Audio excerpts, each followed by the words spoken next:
Hello, ladies and gents. Welcome back to the 9 to 5 Athlete podcast. And we are on episode 114, I think. And we're here with I was waiting to say a return guest. Scott, did you come on the podcast before? I can't remember.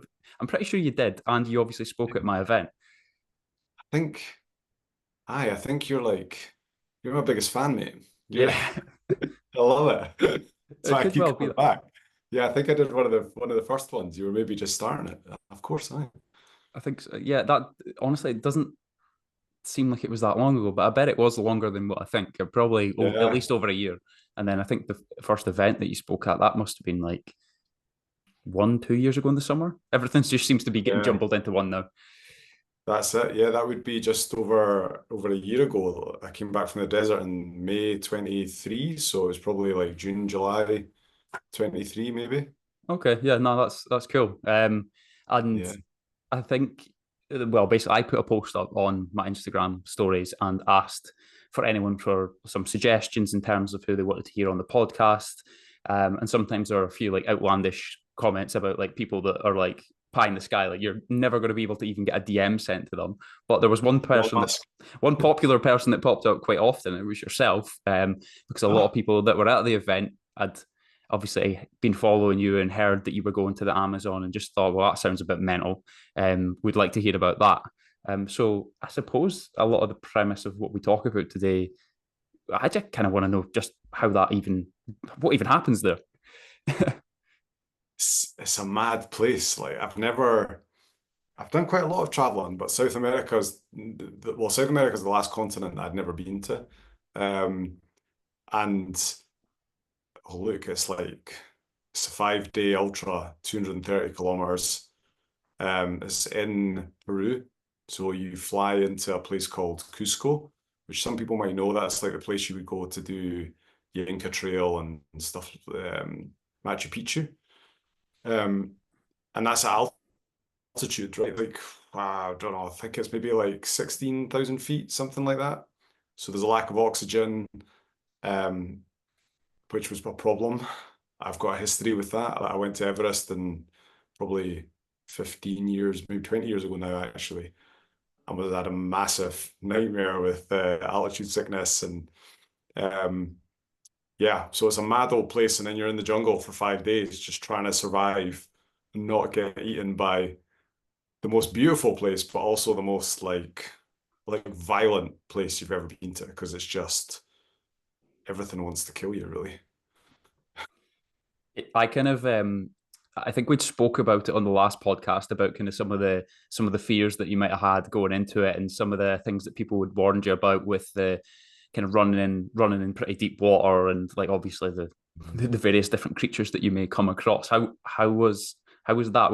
Were your fears kind of like almost doubled, or Yeah, did you get what you were they all expecting? they all came true, like a really bad dream.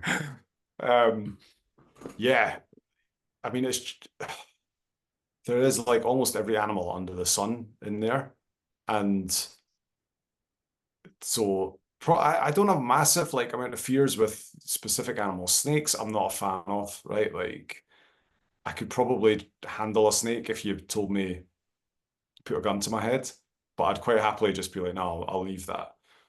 And then you just kind of get used to what you see, right? There's a lot of dead snakes, which is really weird, um, and a lot of headless snakes. So what a lot of animals learn, is that a snake you can cut a snake in half, but the snake will still live for quite a while after that. So if you really want to kill the snake, you have to cut it off at the head. So what you find is just you run in and then you'll just see this like big long thing lying across the path. And the paths are narrow, right? Because these amazing guys just go out and carve 230 kilometers off, just cutting through bamboo and whatever else just for you. So the path at some points will be just wide enough for you to kind of get through. And you just see this like snake's body, just you can't see the tail and you can't see the head, and you're like, is it alive? Is it dead? Am I jumping? Am I stopping? What am I doing? Um, and then naturally that kind of just becomes like anything, right? Then after a few, you're like, all right, okay, I know what to do here. If I Yeah. jump high enough, they won't react quick enough. uh, or he looks dead, you start to notice tiny little subtle things that you're like, yeah, that one's dead. So that'll be fine. And then other ones you just get really scared and wait. Yeah. I hope those guys that were chopping down the trees and the branches and stuff like that were getting time and a half because that seems like a Oh, pretty hellish job. that is that is hardcore because it's so humid. Like it's quite hard to describe the conditions that you're in because the jungle is so dense. Like it's not like if you go into the jungle and you're like, well, I'm just going to try and walk for a kilometer. Like there is no path. There is just greenery everywhere. So to get a kilometer might, I know people that'll say, oh, that'll probably take you 4 or 5 hours because you're just climbing, pushing past stuff. You won't even be able to get around certain things because it's too stiff and dense. And they just go out there with these big machetes for like 8, 9, 10 hours a day and slashing it all down and ripping it. And it's so humid, it's so hot, it's like 40 degrees, 100% humidity. There is not a breath of wind, like, because it's so dense. So you're just chugging water like no man's business. And these guys are just, I mean, yes, they're kind of acclimatized to it, and they're doing that at they're doing a lot of that at altitude, Mm-hmm. right? Like we were all going there before it started. We all went for a coffee. There was a couple of days where people were flying in and getting to know each other, and we would go to the coffee shop, which was maybe up a hill. It was like a kilometer's walk and up about 100 meters of elevation, and you'd stop because you'd be like, and then you'd look at your heart rate, and it's like through the roof. It looks like you're at the end of the race, and we're all sitting there going, we're all meant to be super fit, and Yeah. we can't get up the hill for a coffee. Um, Sleeping's a problem because you can't. It's like getting 10 breaths. I would say I like to breathe through my nose when I'm in bed. So I would take about 8 or 9 breaths through my nose, and then have to take like a big gulp through my mouth, like a because I'm like, I'm not getting enough oxygen. So every time you're like nodding off, you just get this sudden urge to be like, I don't have enough oxygen. So you're just lying in bed, tossing and turning, and oh, it's grim. Yeah. Yeah, This is sounding some, pretty brutal. We've not even talked about the race itself yet. So but no. for for everyone that kind of doesn't really understand what it was, I know you briefly touched on the distance there, but so how was Yeah. it broken down? How many people were taking part, and what was the actual distance again? So it's 230K in total, which is essentially 6 marathons in 5 days. And the last day is a double marathon, or in and around that. So every day is slightly different, kind of depends on the track, but they're all in and around kind of marathon distance, with that last one being a double. And you you eat in, so you all start at the same place and then you all finish at the same place. So it's not like who can just you could do it in 2 days if you wanted to. Um, and there was about I think there was 40, maybe 40 something of us, somewhere in the 40s. Um, it's considered one of like the top 5 hardest races in the world. It's considered the most dangerous. Um, and less than 60 people in the world have ever completed it. So it kind of gives you a bit of an indication as to it's a bit tough. It does sound it. Yeah, you've got altitudes, you've got the heat, you camp every night. You carry all your own kit, all your own food, all your own drink. So that's heavy, right? So you're kind of constantly making this trade-off against I'm probably burning 10,000 calories a day, but I'm only eating about 2,500 because any more becomes too heavy. And then I'm just increasing the amount of calories I'm burning, and it's just not worth the effort. And also, when you're running that much, you just you don't have time. You can't eat. You're just your stomach's like I've literally just jumped. It's not like a marathon where you could take 3, 4 hours or something, and then you're done. Like it can take 7, 8 hours to do that because of the terrain. Um, yeah, and it's at altitude. That's one of the hardest things at the start is just trying to get enough oxygen to keep you going and not feeling like you're, yeah, it's a really strange feeling that not having enough oxygen. Did you feel like you ever adapted throughout the whole duration of it, or did it You take a definitely take? do.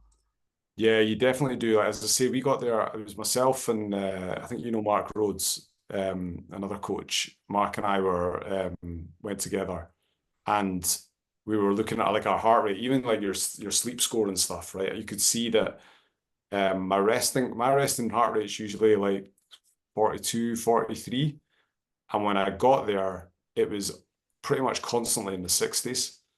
So that's a 50% increase, right? 60 is still quite a low heart rate, but that's a 50% increase. My heart was going, 50% faster. But within 2 or 3 days, it was better. It was like maybe 50.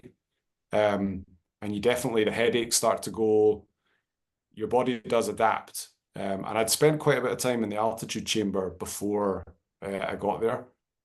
But there is a reality to, your body does take time to adapt. And some people just don't. Doesn't matter whether you're I saw Victoria Pendleton, she'd gone to the British cyclist. She went and won, I can't remember how many gold medals she won in the Olympics at the last one there.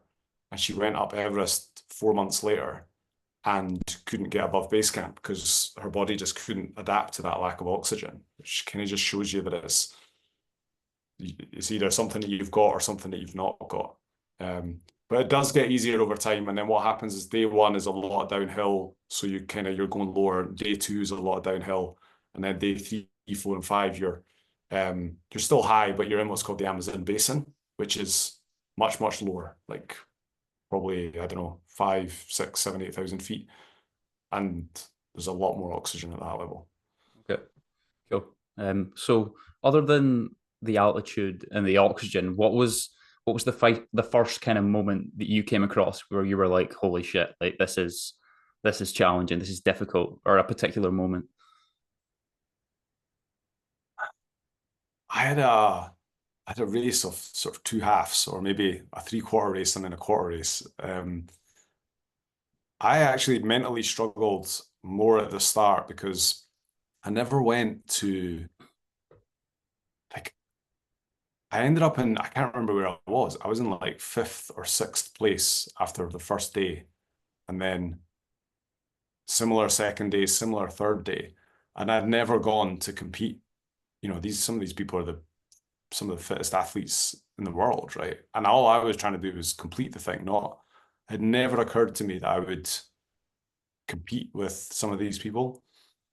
And I had this sort of crisis moment a couple of times in the first night and the second night where I was like, oh, you've ruined it. You've messed it up already because you've gone out too fast and now you're going to burn out. They all know what's going on. They've all slowed and taken it easy, so they've got enough at the end. And remember saying to myself, I was like, oh, I thought I'd hit a physical wall by this point, but actually it was a mental wall, like an identity problem that I had where I was like, and that's what happens to, people losing weight or they get promoted in a job. If they don't shift their identity to be like, actually, yeah, do you know what? I am somebody who doesn't overeat and I am somebody who exercises regularly, then it's always a battle for you because you're just the human mind just constantly wants to go back to what we think we are. And I was like, so that was like a massive mental battle for me in that first couple of days was you've gone too fast, you've made a mess of it. And then I got my head round that. Like I'd have a good word with myself and be like, look, you deserve this, mate. Right? You feel good, you feel strong. And then day three was hard. I remember being like, right now we're starting to be like I've not got the fuel, I'm tired, I'm making poor decisions. Like things like don't put your hands anywhere where you can't see everything. So like maybe you're climbing up something. If you put your hand above your eye level, you can't see what's on that little ledge that you're grasping.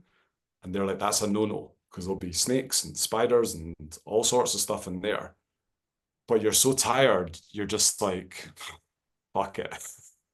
I'm putting it there. And then you're giving yourself a hard time because you're like, come on, you're better than this. Make good decisions. And that started to me on day 3. And then day 4 for me was when I kind of just bang. It was day 4 was just first part of it was amazing. Second part of it, I thought I was going to die. So What yeah, that's happened? probably when it started. I got I got in my head, I was like, I'm gonna win this bloody thing. Right? So, and to be fair, I knew I wouldn't win it, but I suddenly realized that third place podium might be on, right? There was a couple of guys, Ben and Stefan, who were just incredible athletes. It's really inspiring folk like Ben, you know, both similar sort of ages, mid 40s maybe, both dads, successful businesses, all that kind of stuff. Ben looks like he's been chiseled out of stone. Uh, but yeah, like just the nicest guy. And he would just run at a pace that I was like, that is insane how you're managing to move this fast for that long.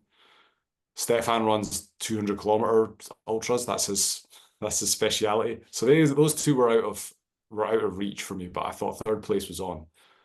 So I went out mega hard on day 4, on what is termed the hardest stage of any multi-stage race in the world. And it was both the best and the worst because it was like I felt like I was 12 years old again. Like everything was an adventure. One minute you're like jumping into a river, swimming over that. The next minute you're like hopping over a big massive tree. There's like bear dens. Imagine like what a rabbit's hole looks like. This is to fit a bear into, just like constantly along this path. There's like monkeys. You're jumps like sliding underneath trees. You're sliding down massive mudslides. It's like every childhood dream I ever had. And then it just is so hard. There's a hill that they said this has got. They warned us. They were like, look, there's about 42 false summits. So every time you think you're at the top, you're probably nowhere near it.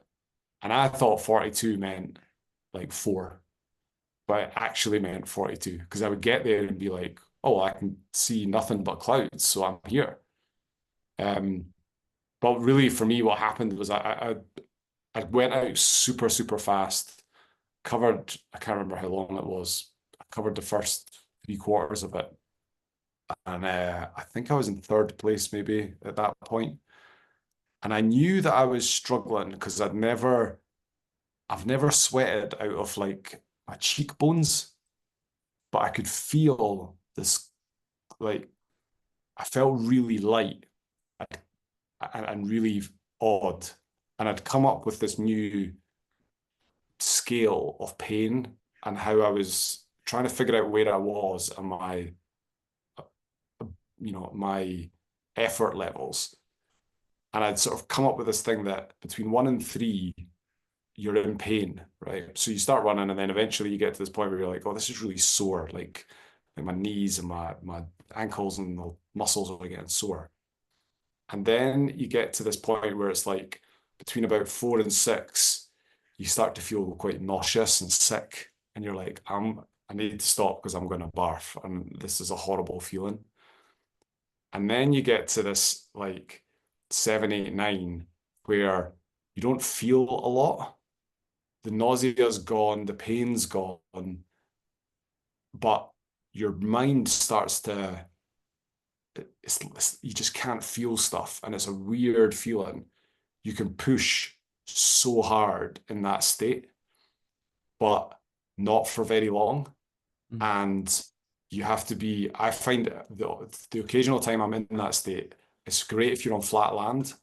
But if you're on a trail, like it's quite scary because I don't remember periods. Like I'm like, it's like instead of watching what's going on as you run, you're getting snapshots. It's like here's the image. It was two trees to your left and the path's going down to the left. And then I remember nothing. And I'm just at this other point in the path and I'm like, oh shit. Did I jump? What happened? Like it's a really, and then you get to 10 and that's when it's like, bang, you're done. Like your body just then takes control and says, sorry, we're shutting you down. And this is where I was. I was somewhere in like, I was shouting to myself. I was like, not when the pain comes. Not when the fucking pain comes. So I got myself through that first three, and then I'd do the same sort of thing with the nausea. I'd be like, no, when the fucking nausea comes, no, when the sickness comes, find a level. And I'm just, it helps me to notice then that I'm like, okay, I'm only at 5. I feel like I'm sick, which feels like a 10, but I'm actually at 5. And so I'd keep talking and shouting at myself. And then I got to 10. And it just went, my body went, we're going down. And I was like, fuck. And I knew it was happening. I had it a couple of times in the desert. And I just sort of looked around and found this somewhere that wasn't rocky and sort of fell, sort of kind of sat down. I tried to just land safely. And then I was there for, I think I was there, I don't really know, but I think it was probably about 40 minutes. Mhm. And I remember looking, I realized I needed to eat and I needed to drink. And I remember looking at my hand and being like, whoa. And my hand was like, it was like the Nutty Professor. It was 1 minute, it was like literally 2 feet wide, and then it was back to normal. And then I was like pulling at my bag, and I was like, oh, and it looked at one point like Santa's sack. And I was like, I'm pretty sure I'm hallucinating here, but I don't know for sure. So let's just ride with this, right? And then you can see like I sort of started seeing butterflies, and I was like, no, butterflies are real because we're in the jungle. And then I was like, not butterflies that big with smiley faces on them, you know? Um, and it all went downhill from there because then from about 40 minutes, eventually a couple of runners came past, caught up with me, got me to eat and drink. They left me. I said, you guys need to go on and I'll find a way to get on my feet. And I was only like about a kilometer and a half from the end. And so every day and twice on a Sunday, I'll find a way to cover a kilometer and a half, right? This was just impossible. Like my body just was not doing anything. And I managed to get back onto my feet after this sort of 40-minute period. And I started walking, kind of stumbling, just trying to make forward progress.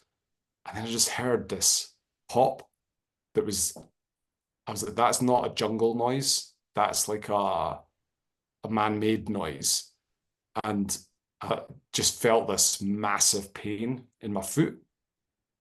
And I suddenly realized my foot was stuck to the ground. And I was like, shit. And I thought an animal or something like had hold of my foot. So I was like, fuck, shit, what the hell's happening? And it was almost like I was scared to look down because I thought if I see like a bear, like what the hell am I going to do with a bear? And then as I looked down, I realized there's nothing there. There's something, and what it was there was a spike. Like I don't know what it was, like a plant thing had punched right through my sole of my foot and right through my foot. So my foot was now stuck to the ground, and I was like, I've got a kilometer to go. In fact, I probably had like 700 or 800 meters to go. My fucking foot's pinned to the floor, and one of the girls, Gemma, she ran past. I was like, just basically yanked my leg. She was like, "You okay?" She realized what happened. I thought she was going to give me like a 3, 2, 1 kind of countdown. She was just like, ripped it off. Um, we had to take my shoe. I had to like take all the laces out of my shoe because I couldn't. It was like pinned into my foot. My shoe was like stuck to my foot, and then I just like slid my foot off the sliding this big spike thing out. I was like, I cannot believe this is happening. So I managed to start like hobbling on to get to the end, got over the line, and then I just collapsed in a heap. Um, and the medics were coming, and they were great, a phenomenal medical team. But they just kind of left me do my thing, which was lie unconscious in this long grass. And I don't know what happened. I must have kicked my shoes off at some point. And then something, to this day, I don't know what if it was a snake or a spider, came along and bit the sole of my other foot. So I had a spike in one foot, and the other foot, I woke up and I was like, oh, what the, what the hell's happened here? And I just looked at the sole of my foot, and it was like somebody had literally just went, I'm just going to cut a little opening in your foot. I'm going to pop a golf ball in, and then I'm going to slide your skin back over. It was unbelievably pain. It was just like a ball of venom. So I couldn't get like my toes to touch the ground or my heel to touch the ground because there's just this ball sitting in the middle. And I'm just like, I can't believe this is happening. I thought I was going to win. But now I can't, I literally don't have a good foot. And I think that was the point where I was like, yeah, this might be over, you know? Yeah, Yeah. I think at this point, if anyone's listening, they'll probably be thinking, "Oh shit, Scott didn't Scott didn't complete it. Well, that's a shame." Um, and again, this is probably where we're going to move on to like how first of all medically, how do you get through that, and then second of all, how do you psychologically then go, "I'm actually going to finish this." Like, what's the motivation? Like, what's going on in your head at this point? It's I think a lot of it's just primal, like you go to sleep that night, you know that the next day you've got a double marathon to run. It's not even like it's one, right? You've got a double. And you're so close in some ways. You're like, I'm day 4. I've got one more day. Can you give me one more day?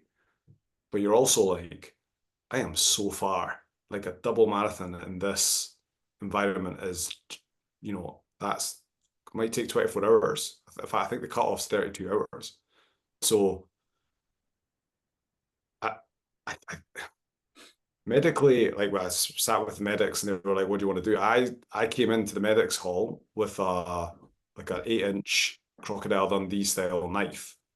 I was like, "What we're gonna do here, guys?" Because I couldn't actually get my shoe back on. That was the first problem that we had. The second problem was they didn't know what it was that had bitten me. So they were like, "We can't even give you some anti-venom or certain things to kind of, we're just, the fact that you're still awake this morning is a good sign." Um, but I went in with this like 8-inch blade and I was like, what we're going to do, right, is I'm going to slit the bottom of my foot open and we're going to pop this golf ball thing out. And that will be less painful than running on it. And if I wrap it up with lots of gaffer tape, so there's lots of kind of almost crunch my foot in the skin, so it's really padded on the bottom, I think we'll be good to go. The medics are like, I don't know if that's our best choice here, Sky. So like they were like, what we're gonna do is we're gonna cut your shoe open and then we're gonna gaffer tape your shoe to your foot so that it can't come off again. And I was like, I don't think that's gonna work. If I cut my shoe, I think the whole shoe will fall apart over the course. And if the shoe falls apart, then I think I'm done. Um, So we just basically agreed we're just gonna have to jam the thing on, take all the laces out, and then we couldn't get the laces back on, so we'll just lace the bottom eyelets up straight up to the top eyelets, and kind of hope that that's going to be enough. We'll give you some painkillers, which did absolutely nothing. As I was convinced they were giving me like a placebo. I even, at the very end, I had to say to the guy, I was like, "Go on, just tell me that was a placebo." He's like, "That is the absolute maximum that we could possibly give you to keep and for you to stay alive." Um, and it just comes down to kind of breaking it down. And I know it's not maybe the answer that everybody wants to hear because they want to hear something that's like groundbreaking, but you, it's like, okay, can I do another couple of kilometers? The first 10K, I don't I cry. I don't think I cried between the age of about 10 till I was well into my late 30s. And now, I love crying, right? I'll cry an advert. Um, And I've got no problem with crying like that, but I still don't think I've cried through pain since I'd be a little kid. But there was times on that where there was tears in my eyes because I was just walking, going, I can't, I can't handle this pain. Like it's not. You worry about long-term damage, then all the other stuff comes into your head. Like, well, imagine you really do screw up your foot here, and then they take your foot off, and then you've got to like, how are you going to play football with the kids? And is this a selfish thing you're doing? And your your mind kind of plays tricks on you. But equally, I'd kind of prepared. I knew those conversations were coming. I think you have a gut instinct as to whether you're doing permanent damage or not. Um, and for me, that pain scale in my head of saying, where am I? And I was in the most extreme level of pain that I know that I've ever been in, and I probably ever will be. But I knew I would only have periods of nausea and then it would go away. And I was like, okay, so you're only maybe at a 4, Scott. It feels like hell, but there's a great, it's the Navy SEALs. I think David Goggins gets kind of credit for the quote, but it is a Navy SEAL thing of just when you think you're at your absolute limit, you're only 40% of the way there. And when you're there, you suddenly realize how true that quote is. You think you're done, but if you put yourself in an environment where you've got no other option, and that's probably a big, massive thing, is I had no other option. It's not like you can go, oh, I'll just send the helicopter and pick me up and I'll go. If you just say I'm out, it's like, okay, well, you might not have 50K to do, but you've still got 10 to get anywhere near a medical site. So yeah, it's almost maybe part of it is just not giving yourself an out. Yeah. Can I actually? Having, I wanted to touch on that because I was, what was it? Maybe 8 weeks ago now. So I've never run a marathon. I've only ever run a half marathon, and a little bit beyond that. And one Saturday, I just set out. I was like, I've got my football season going on. It's pre-season now. Let me go and try and run a marathon and see how I get on. So I ran up to about 29 kilometers, and that's when I started. Like, I was in the pain cave. I was basically like things were getting yeah, sore, things were getting brutal, and the voice inside my head started telling me that you've got to stop. There's no point in this. You can't go another step. I stopped it. I went the route I'd went, dropped by my mum and dad's. I went in for the toilet. Worst thing I could have done. I stepped yeah, out that door, and my legs they weren't doing what they wanted me to do. And then yeah, I started thinking about you, and I started thinking about the things that you'd done and the things we'd spoken about previously, and about how yeah, like these fleeting thoughts come into your head and how you deal with them. And at that point, I don't know. I couldn't work out in my head whether I was copping out or I was actually done. And I think yeah, that in itself is kind of just what you're talking about there. It was a random Saturday in Forfar where I kind of just got to go and walk to the shop and grab a bottle of Lucozade, and that was me done. Oh well, I did 30K. It's the furthest I've ever done. But yeah.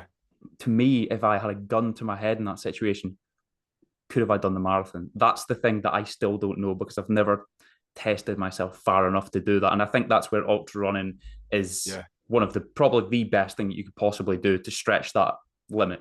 Yeah. I, I think you're right, but I like I reckon if you were in a race, if you were in an actual marathon where they've blocked the roads off and there's a whole, there's people running past you all the time, I reckon you find a gear.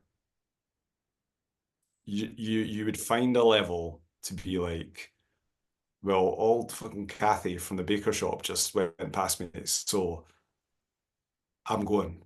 And it's putting yourself in that environment. And I think what some people probably do is they're like, oh, I'm going to put myself in that environment straight away.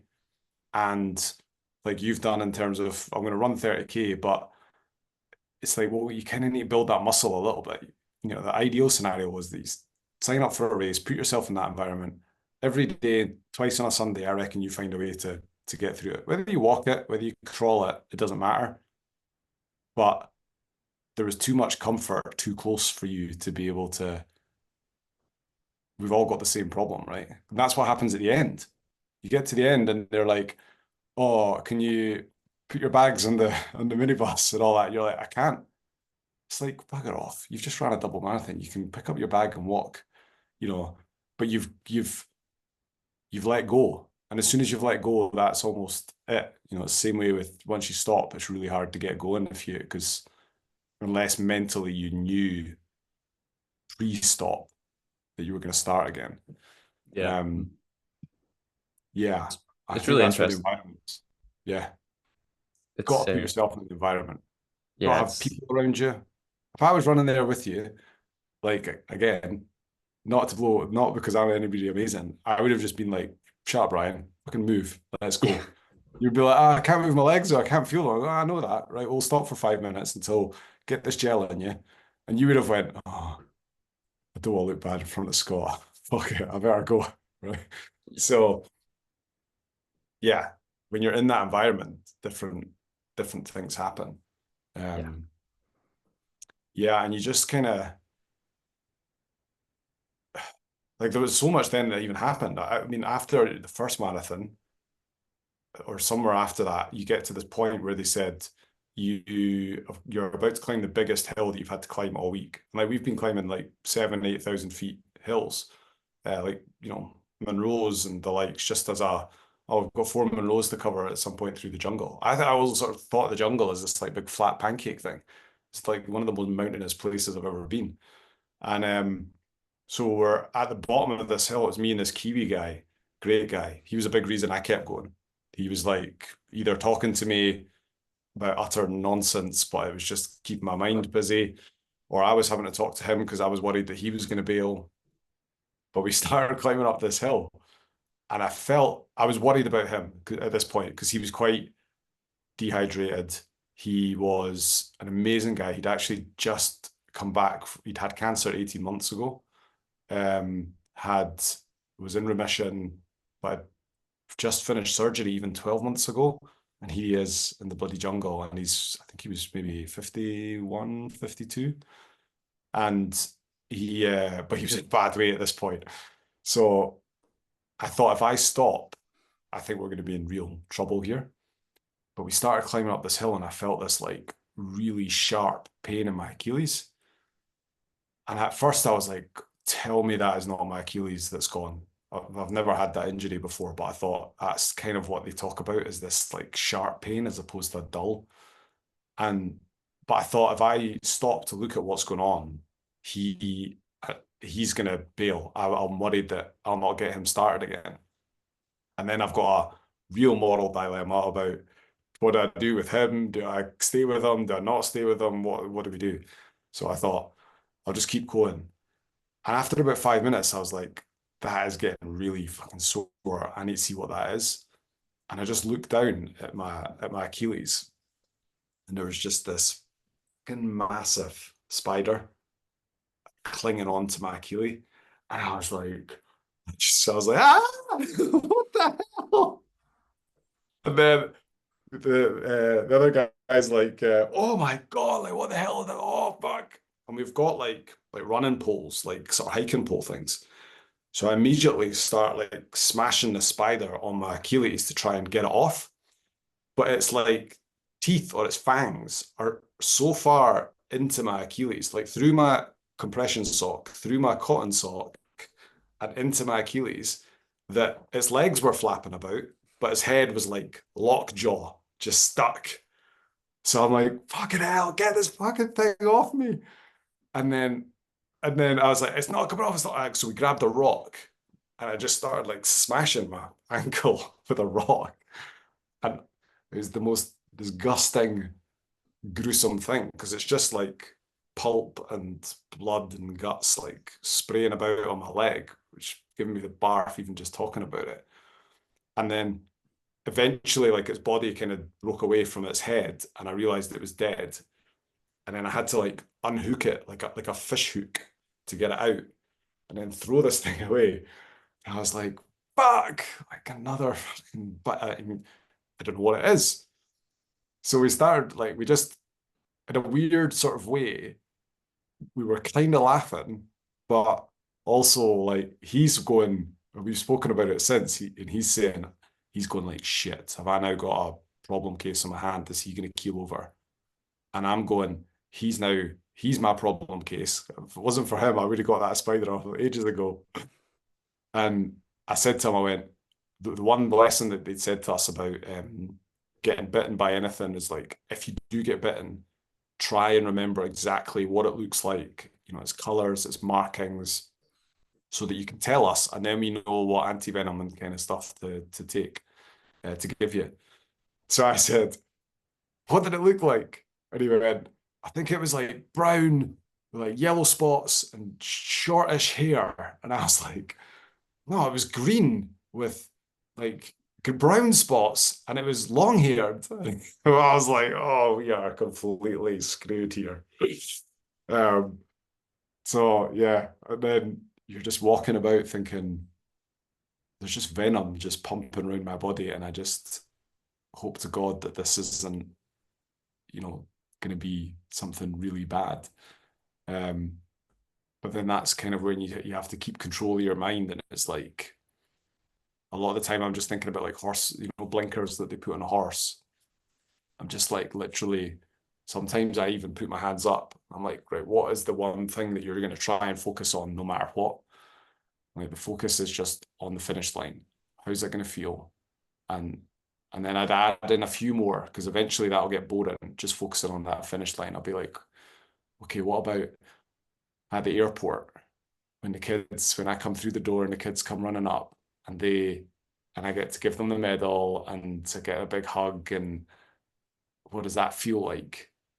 And we've spoke about this before, like really trying to bring that to life, not just be like, oh yeah, like a 2D kind of image or a picture, and like the video, you know, which what are the kids like? Like where are they? Right, Twyla's at the front.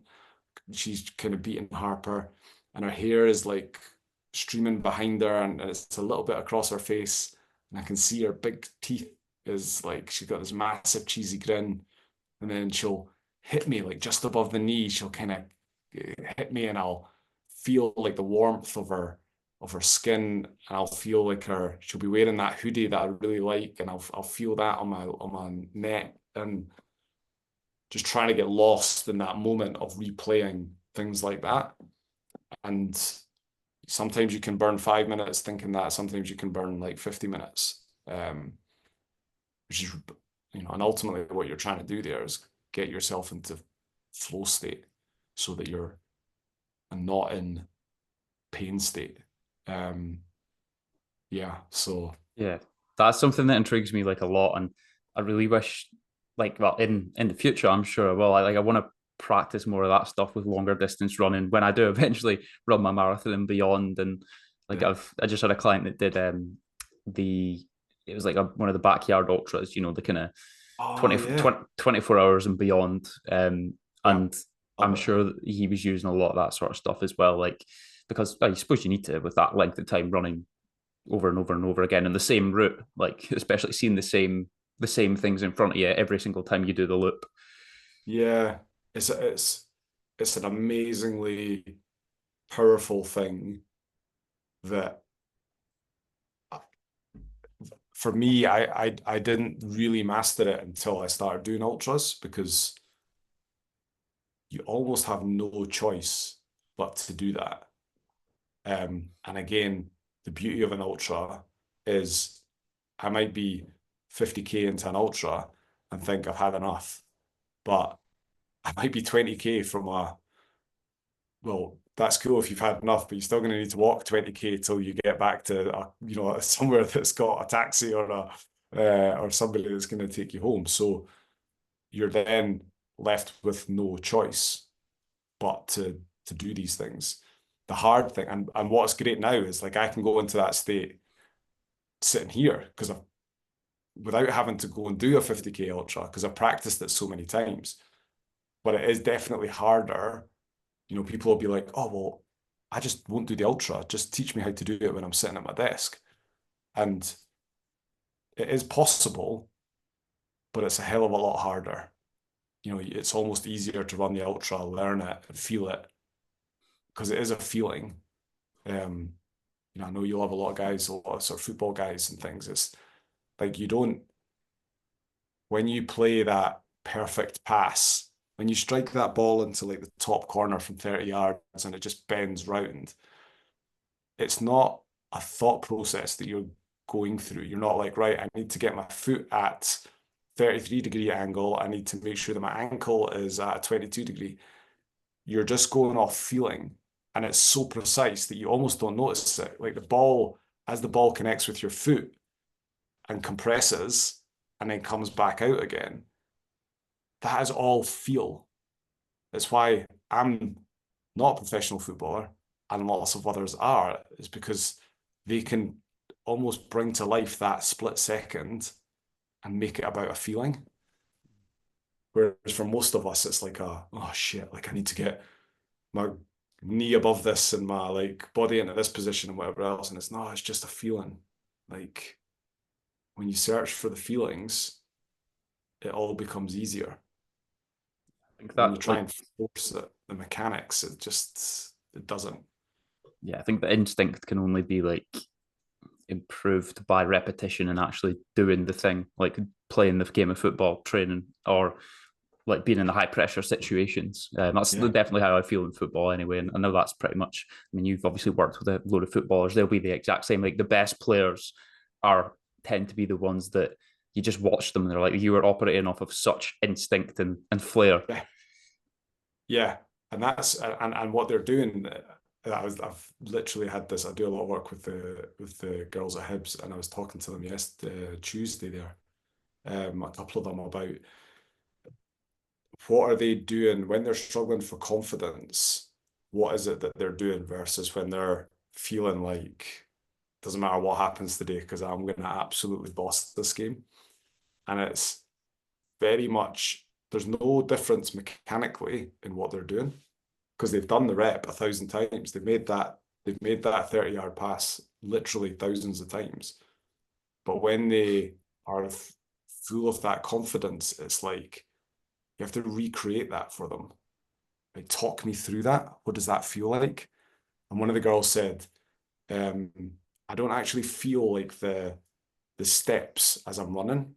It's like it's like a flow that she's like, I just can see myself. And I'm trying to remember exactly how she described it because it was a long-winded one. But she said it's almost like I'm sometimes on rails. Like I'm just, you see those cameras at like like the Olympics or whatever, and the camera just slides round on rails. She's like, that's what it's like. So I don't have to think about putting in effort, like accelerate, slow down. She's like, and then it's just about the ball. And I know where the ball needs to go, and that's all I'm focused on. I don't really care where the ball is because I'll find a way to get into the right position. Yeah, I get On the that. flip side, she's like, when I've not got confidence, I'm not even thinking about where I'm trying to get the ball. I'm thinking, shit, I've not got my body around. I need to open my body up here to be able to receive the ball to get a good first touch. She's like, I'll say, well, as soon as you start thinking like that, that's it. You know you're gone. But your trigger is, okay, I'm on rails. I need to think about where the ball's going. My body will find a way to get into the right place to get it there. Yeah. And that's what we've been working on. And they won 5-0 last night, so 6-0. So it worked quite Good. well. No, that's really cool. I was kind of a lot of things were ringing through my head there in relation to my football. So I definitely find that when, especially with like a pass in the ball, I'm thinking about like a long range pass as well, like one that's like 40, 50 yards. I know that when the passing's not so good, I'm thinking about how I'm going to contact the ball before I contact it. And then it goes, there it goes like out of the Yeah. park. But when I'm not thinking about it and I just hit it, that's when it goes like straight. So that's quite Yeah. interesting to put some words to that. Yeah. And it's a great thing. Like you have this coming, like when you're teaching a kid how to ride a bike, if you what kids will do is they'll have their like head down almost like looking literally 1 foot in front of the front tire. And if you imagine riding in that position, you're constantly correcting yourself. Oh my God, I'm leaning a little bit to the left. And that's when they like yank it to the right to course correct. And then they go left and then they end up in a pile in a heap. Whereas if you say to them, get your head up and look 50 yards ahead of you, then the little things that need to happen, they don't think about. Their body naturally finds the way to balance and then they just kind of sail off. Um, but that's kind of almost what so many of us are doing is we're thinking about how do I get what I need in this next 10 minutes or this next hour instead of what do I need in the next month, year, decade. Because if I focus on that, the current now will just kind of look after itself and it'll almost become irrelevant. Yeah, oh, that makes sense, mate. So I suppose taking yourself to the end of the race, what were the feelings crossing the finish line? Um, I'm sure there was still a lot of pain there, but what were the emotions? Yeah, just what the way the race finishes is the last 2 or 3 K is in a little town. Pick up Pila or something. Um, so you actually like you're running on a road in a like a little sort of tiny town. Um, and you come around this corner, uh, and you've got maybe 500 meters to run, so you can see the finish line. It's late at night, and I could see these kids running towards me. There was like 20 local kids running towards me, and I was like, "Oh, that's so cute, right?" And I hadn't really like just thought about what was going to happen. But two of the little kids, I mean, they must have been like 4 and 5 maybe, grabbed my hands and held my hands, and like they were almost running me to the line, and like that just I just wasn't ready for that at all. I was because that just took me back to my kids, and I just was trying to keep my shit together for 500 meters, and it felt like 5 miles because I was trying not to like just burst into uncontrollable tears and probably terrify the poor kids because they're like, "Who the hell's this like 6 foot like white man? We've never seen this type of person here before." And I got to the finish line. The guy Chris King, who organizes an amazing guy, um, just put the medal around my neck, and I think he went to give me, like give me a sort of high five, and I just ended up like piling into his shoulder and bursting into tears. Um, couldn't get, I couldn't get a hold of myself for about 20 minutes. Every time somebody came across the top, I took myself away to there was pizza and Coke and all this food that you were like, that's what I've been dreaming of for like all week. But I had to take myself away and try. Every time somebody came to me to talk to me, I was like, I was just really, really emotional. Um, and then, yeah, you get like, I swear to God, it's still the best pizza I've ever had in my life. Proper cold Coke. Hadn't had a cold drink for ever. Uh, and it's just mad. It's amazing, like seeing there's obviously the other people there that have finished, and then there's other people coming as well, like as they cross the line. And I actually ended up, I don't even know, I think I was in a shop. There was like a little shop there, and I went and sat on a sofa, and I just found a sofa. And the next thing I knew, I was sleeping for like an hour, and somebody came and woke me up and was like, "We're gonna go back to camp soon, but you need to wake up." And I was like, "I've just fallen asleep in a shop." Like, so sorry to the poor shopkeeper. Um, but yeah, you just go through that roller coaster of emotions of like pride, happiness, relief. Um, I'm quite, I've learned over the years that sometimes in those moments it can be a disappointment. Like crossing the line is excellent, and then literally 2 or 3 seconds later, it can be a bit of, oh, is that is that it? And I've had my fair share of that, but I've learned to be like, you need to extend this moment, and I'm getting better and better at that. To the point that I felt like I extended the moment for a good few weeks. I've just felt like I could.